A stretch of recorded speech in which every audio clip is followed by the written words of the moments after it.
नमस्कार दोस्तों, pension radio पर आज आपका फिर एक बार स्वागत है एक नए एपिसोड में, जहां पर हम बात करेंगे एक और केस की regarding the secondary family pension. और एक और बात, आपके कमेंट्स बहुत ही बढ़िया आ रहे हैं, thank you very very much. और आपसे ये गुजारिश है, एक रिक्वेस्ट है कि आपके पास भी अगर पेंशन रिलेटेड या फिर सीनियर सिटीजन्स रिलेटेड कोई भी इश्यूज हो, कोई सोल्यूशंस हो, कोई नई जानकारी हो, तो हमें जरूर बताइएगा कमेंट सेक्शन में जाकर। और साथ ही में आप हमें व्हाट्सएप भी कर सकते हैं। हमारे एसोसिएशन का नंबर है 9372878710। यस, 9372878710। तो आज हम आपके लिए एक बहुत ही इंटरेस्टिंग सा एक किस्सा लेकर आए हैं, जहां पर हमारे पास एक केस आई है रिगार्डिंग सेकेंडरी फैमिली पेंशन। यानी कि एक डिवोर्सी डिपेंडेंट डॉटर ने एक क्लेम किया है। अब इसमें क्या क्या दिक्कतें आ रही हैं, ये हम आपको बताएंगे।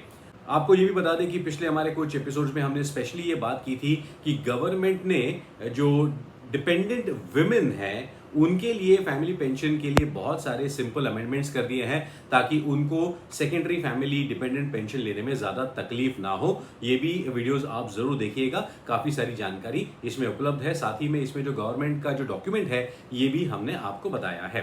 तो आज के केस के बारे में अगर हम आपको बताएं, तो हुआ ये कि केस है एक वेस्टर्न रेलवे के क्लास 4 एम्प्लॉय की, जो 1990 के आसपास रिटायर हुए और उनको रिटायरमेंट के बाद पेंशन मिलना शुरू हो गया।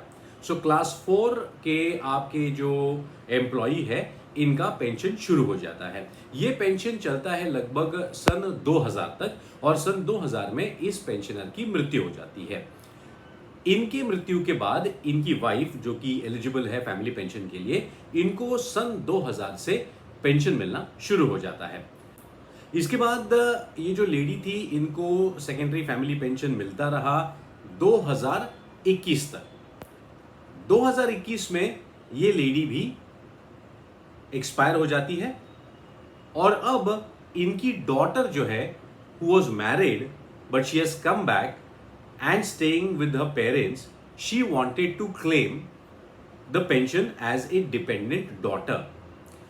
अब होता ऐसा है कि कई बार ऐसे जो केसेस होते हैं वो सामने से आते नहीं हैं। ये भी जो लड़की थी, जो लेडी जो secondary family pension as a dependent daughter claim करना चाहती थी, इनकी मुलाकात हमारे एक पेंशनर से हुई बैंक में, और बातचीत में पता चला कि उनकी माताजी का देहांत हो गया है। और जब उनको पूछा गया कि आपको अब डिपेंडेंट डॉटर का पेंशन मिल रहा है कि नहीं, तो उन्होंने इस बात से इनकार कर दिया कि उनको पता नहीं था। और जब उनको हमने पूछा कि आपके पास सारे पेपर्स हैं या नहीं, क्योंकि डिवोर्स का मामला था, तो उन्होंने कहा कि सारे पेपर्स हैं। तो हमने कहा कि ठीक है, आप लेकर आइए और हम आपकी इसमें मदद करेंगे, ताकि आपका जो डिपेंडेंट डॉटर का पेंशन है ये भी शुरू हो सके। अब देखिए हुआ क्या है। 1990 में इनके पिताजी रिटायर हुए, क्लास 4 एम्प्लॉई। अप टू 2000 ही was getting the pension when he expired. After his expiry इनकी मम्मी जो थी, इनको 2000 से 2021 तक फैमिली पेंशन मिलता रहा। अब दिक्कत यह है कि ये जो लेडी थी, जो डिपेंडेंट डॉटर है, ये अपने हस्बैंड से सेपरेट हो गई 1988 में।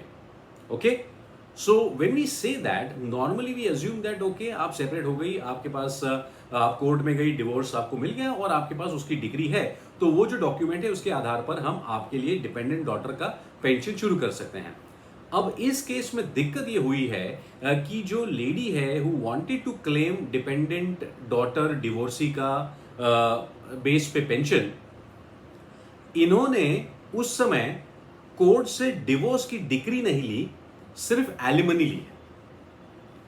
तो अब सिचुएशन ये है कि इनका डिवोर्स, अच्छा ये तो रह तो रही हैं अलग से, तो वो कोई प्रॉब्लम नहीं है, but she does not have a document which is a decree, a divorce granted to her, but she has been claiming alimony for the last 20, 25, 30 years. अब प्रॉब्लम ये होता है कि in such a case a divorce decree is very very essential. हमने पिछले episode में आपको ये भी बताया था कि गवर्नमेंट ने अब कुछ अमेंडमेंट्स किए हैं regarding to the divorce divorcee daughter dependent lady, कि अगर आपका डिवोर्स प्रोसीडिंग पूरा नहीं हुआ है, लेकिन अगर आपने आपका डिवोर्स केस आपके पेरेंट्स के जब वो जिंदा थे तब अगर किया होगा, तब भी आपको डिपेंडेंट डॉटर कंसिडर किया जाएगा as a divorcee. You may not necessarily need a divorce degree even अगर आपका केस जो है वो कोर्ट में चल रहा है। अब ये सारी सहूलियतें दी हैं गवर्नमेंट ऑफ इंडिया के पेंशन डिपार्टमेंट ने, जो हमने पिछले एपिसोड में इनफैक्ट बताए थे, और आपके सामने हम ये डॉक्यूमेंट भी पेश कर रहे हैं जिसमें ये सारी बातें की गई हैं for the benefit of the dependent daughters who are divorced और who are going through a domestic violence case. And उसमें ये भी कहा गया है कि आप अपने, अगर आप एम्प्लॉई हैं, लेडी एम्प्लॉई हैं, तो आप अपने पति के बजाय अपने बच्चों को डायरेक्टली एलिजिबल करा सकती हैं फॉर द फैमिली पेंशन। तो ये सारे प्रावधान किए गए हैं। अब इस केस में प्रॉब्लम ये है कि the lady who is trying to claim for divorcee dependent daughter का section, she has been claiming alimony, she has the order for it but does not have the order for the divorce. तो हमारी आपसे ये गुजारिश है, इस case पर हम लोग काम कर रहे हैं, देखते हैं क्या इसका नतीजा निकलता है। बट प्लीज हमारी आप सबसे रिक्वेस्ट है कि प्लीज अंडरस्टैंड सर्टेन रूल्स, ताकि आगे जाके हमें पेंशन क्लेम करने में दिक्कत न हो।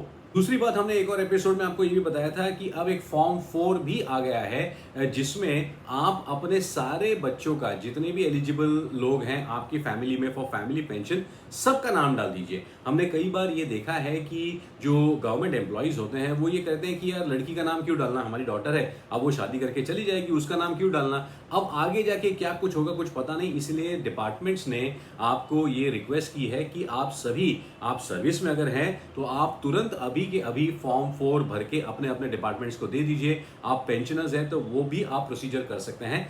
रिक्वेस्ट है डिपार्टमेंट की कि आप अगर पेंशनर है तो आपके फैमिली में जितने भी पॉसिबल एलिजिबल लोग हो सकते हैं सबका नाम डाल दीजिए। आपके बाद हम देख लेंगे किसका क्या एलिजिबिलिटी बनता है, ताकि उस समय हमें ढूंढना ना पड़े। Right, this is a very very important point. और मेरी आपसे सभी से रिक्वेस्ट है, हम हमारे एसोसिएशन की तरफ से, कि प्लीज फॉर्म 4 जो है आपका अपने अपने डिपार्टमेंट में जमा करवा दीजिएगा, ताकि आगे जाके 10, 15, 20, 25 साल बाद कोई प्रॉब्लम ना हो।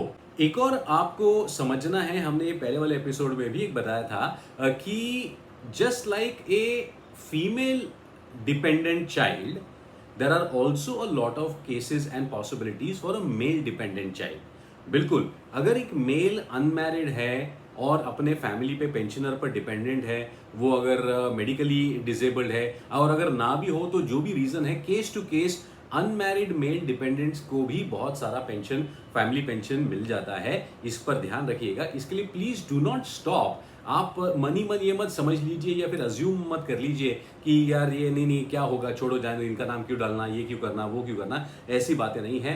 पेंशन के रूल्स के हिसाब से फैमिली पेंशन में बहुत सारे अपॉर्चुनिटीज और ऑप्शंस अवेलेबल है, इसलिए ताकि आपके बाद आपके घर में अगर कोई डिपेंडेंट चाइल्ड हो, मेल या फीमेल, उनको सहारा दिया जा सके। इस बात का प्लीज आप ध्यान रखिएगा, ताकि आगे जाके दिक्कत ना हो। एक और हम आपसे रिक्वेस्ट करना चाहते हैं कि अगर आप पेंशनर हैं तो please tell your spouse and your children about all the rules and regulations. हम पेंशनर्स के फैमिली से भी ये रिक्वेस्ट करते हैं कि प्लीज पेंशनर की बातें आप सुनिएगा। उनको अभी हाँ पापा बोल रहे हैं, कुछ मम्मी बोल रही हैं, छोड़ दो, ऐसा आप प्लीज मत कीजिएगा, क्योंकि आगे जाके होता ये है कि पेंशनर के बाद फैमिली को रूल्स पता होते नहीं है, and then it becomes a problem. All the children, I request you, please talk to your pensioners parents, mother, father, और उनसे समझ लीजिएगा कि क्या सिचुएशन है, क्या सिस्टम है, ताकि आगे जाके दिक्कत ना हो। और पेंशनर से भी मेरी ये रिक्वेस्ट है कि आप इस ईगो में ना रहे कि हमारे बाद में देख लेंगे, बच्चों को हम देना है जो देंगे, ऐसा वैसा, हाँ बाद में करेंगे, ऐसा ना करें, क्योंकि देखिए पता नहीं कब क्या कुछ हो जाए। पेंशन जो है, फैमिली पेंशन जो है, आपके फैमिली के आने वाले लोगों में ये मिलनी चाहिए, यही बस हमारी एक मनोकामना होती है, इसलिए आपको भी थोड़ी सी तैयारी करनी पड़ेगी। एक और रिक्वेस्ट मेरी सारी फैमिली मेंबर से ये है कि देखिए सारे हमारे जो पेंशनर्स हैं ये सीनियर सिटीजन्स हैं, और कई बार कंप्यूटर वगैरह, मोबाइल वगैरह ये कभी कभी थोड़ा सा समझ नहीं पाते या फिर कर नहीं पाते।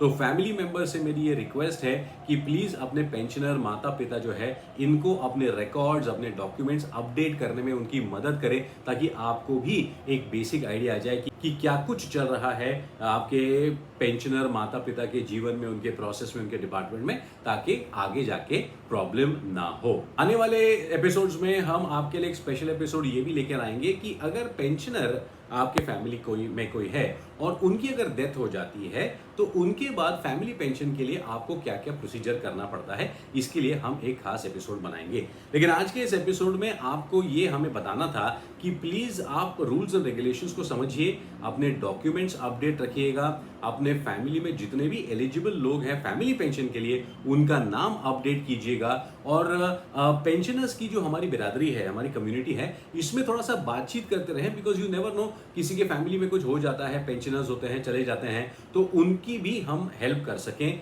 यही हमारा इरादा है। आप हमारे एसोसिएशन को जो सवाल पूछना चाहते हैं प्लीज़ हमें व्हाट्सएप कीजिएगा। हमारा नंबर है 9372878710। रिक्वेस्ट है व्हाट्सएप करें, और आपके पास कोई सॉल्यूशंस हैं तो वो भी हमें बताइए, ताकि आने वाले दिनों में हम आपके लिए स्पेशल एपिसोड्स बना सके। उम्मीद है आज के एपिसोड में जो हमने एग्जाम्पल्स लिए थे उसकी वजह से थोड़ा सा हमें फायदा हुआ होगा।